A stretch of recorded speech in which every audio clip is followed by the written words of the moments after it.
Calculate the energy equivalent to 1 AMU in millions of electron volt.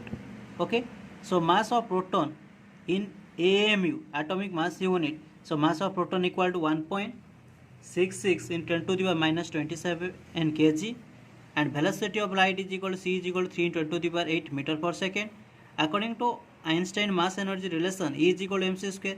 M is equal to mass of proton. Mass of proton is already written this 1.66 into 10 to the power minus 27 into c is the velocity of light, 3 into 10 to the power 8 of whole square in joule. So we get 1.66 here, and 3 square is 9, and 10 to the power minus 27 here, and 8 10 to the power 8, so that into of power 2, that means 10 to the power 6. Power of power means we multiply 8 into 2, so 16 joule.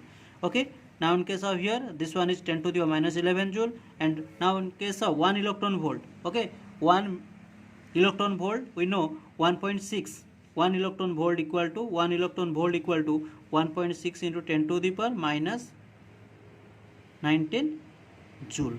Okay, so 1 million of electron volt is equal to 1.6, now 10 to the power minus 13 joule. So we divided 1.6 10 to the power minus 13, so million of electron volt. So we get 931 millions of electron volt. Okay, thank you for your watching. Please like and subscribe. Thank you.